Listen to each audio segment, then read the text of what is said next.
بسم اللہ الرحمن الرحیم۔ کیفا کیسے، یہدی ہدایت دے گا،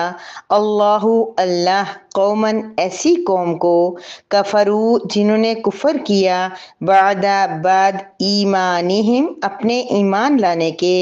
وشہدو اور حالانکہ وہ گواہی بھی دے چکے کہ انا بے شک الرسول رسول حق ہے، واو اور جاء آ چکی ہم ان کے پاس البینات واضح نشانیاں، واللہ اور اللہ تعالیٰ لا نہیں، یہدی وہ ہدایت دیتا، القوم ایسی قوم کو، القوم ایسی قوم کو، الظالمین جو ظالم ہیں۔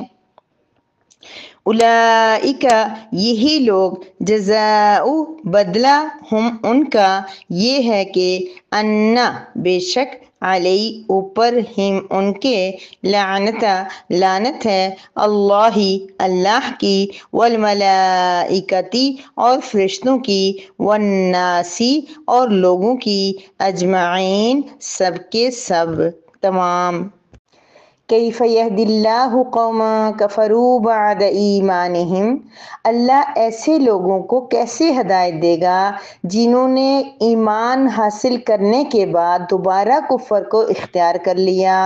وشہدوا ان الرسول حق اور انہوں نے یہ بھی گواہی دے دی تھی کہ رسول محمد صلی اللہ علیہ وسلم حق پر ہیں، وجاءہم البینات اور ان کے پاس واضح نشانیاں بھی آ چکی تھیں، واللہ لا یہدی القوم الظالمین اللہ پاک ایسے ظالم لوگوں کو ہدایت نہیں دیتا۔ اولئک جزاؤہم ان علیہم لعنت اللہ والملائکۃ والناس اجمعین، یہ لوگ ایسے ہیں کہ ان کا بدلہ یہ ہے کہ ان پر اللہ کی لعنت ہے اور اللہ کے فرشتوں کی بھی اور تمام لوگوں کی لعنت ہوگی۔ نحمدہ ونصلی علی رسولہ الکریم، اما بعد، سورہ آل عمران کی آیت مبارکہ نمبر 86 ہے، جس میں اللہ رب العزت ایک تو مرتدین کی مذمت فرما رہے ہیں۔ مرتد وہ ہوتا ہے جو اسلام قبول کرنے کے بعد دوبارہ کفر میں چلا جائے، اور دوسرا اسپیشل طور پہ یہ آیت مبارکہ یہود و نصارہ کے بارے میں نازل ہوئی، جن کے بارے میں اللہ رب العزت یہ بتا رہے ہیں کہ ان لوگوں نے حق کو پہچاننے کے بعد، بینات آنے کے بعد، رسول کے بارے میں ہر بات ان کو پتہ تھی، اس سب کے باوجود انہوں نے انکار کیا، تو اب اتنے ظالم لوگ ہو گئے کہ حق جاننے کے بعد، نبی کے رسول ہونے کے بارے میں مکمل علم کے باوجود ان کا انکار کرتے کیا انہوں نے، اس وجہ سے اللہ رب العزت اب ان کو ہدایت نہیں دیں گے۔ دیکھیے اللہ پاک فرما رہے کیف یہدی اللہ قوما، کیسے اللہ ہدایت دے، یوں یہ جیسے ہوتا ہے نا کہ ہم کہتے ہیں کہ یہ کام کیسے ہو، مطلب یہ مطلب نہیں کہ اللہ نہیں کر سکتا، اللہ پاک تو سب کچھ کر سکتے ہیں، لیکن اللہ پاک فرما رہے ہیں کہ مطلب اتنے برے لوگوں کو کیسے اللہ ہدایت دے، یعنی کیوں دے، یعنی یہ اللہ پاک بتا رہے کیسے دے، یعنی مطلب کہ اللہ کیسے دے گا، اللہ دے نہیں سکتا یا کچھ، لیکن اللہ پاک یعنی کہ ان کی مذمت فرما رہے کہ کیسے ان کو ہدایت مل سکتی ہے، اتنے برے لوگوں کو، اتنے ظالموں کو کیسے اللہ تعالیٰ پروٹیکٹ کر سکتے ہیں، دوبارہ ہدایت دے سکتے ہیں، یعنی اللہ دے تو سکتے ہیں اللہ چاہیں، کتنے لوگوں کو ان میں سے ہدایت ملی، لیکن اللہ فرما رہے کہ وہ بہت برے لوگ ہیں۔ یہ سمجھیں یوں کہ کیف یہدی اللہ جو جملہ ہے، کیسے اللہ ان کو ہدایت دے، یہ اللہ تبارک و تعالیٰ ان کی مذمت فرما رہے ہیں، ان کی برائی کو بیان کرنے کے لیے کہہ رہے ہیں کہ وہ اتنے برے لوگ ہیں جو اللہ ہادی ہے، ہر انسان کو اللہ تعالیٰ ہدایت دیتا ہے، انسانیت کی ہدایت کے لیے اللہ پاک نے نبی بھیجے، کتابیں بھیجی، سب کچھ کیا، لیکن یہ اتنے برے لوگ بن گئے کہ اللہ پاک ان کو ہدایت نہیں دینا چاہتا۔ کیا کیا انہوں نے، کفروا بعد ایمانہم، اپنے ایمان کے بعد کفر اختیار کیا۔ اس میں سے ایک تو وہ مراد ہے نا کہ جو مسلمان ہو کے ایمان لائے، مسلمان ہو جائے، کلمہ طیبہ پڑھ لے، اللہ اور اس کے رسول کی تائید کر دے، ان کو مان لے، اور اس کے بعد کفر اختیار کر لے، بعد ایمانہم یعنی پختہ ایمان ملے، ایسے کچھ صحابہ کے ساتھ انصار مدینہ کے ساتھ ہوا، ایک انصاری تھے، وہ مسلمان ہوئے پھر مرتد ہو کے چلے گئے،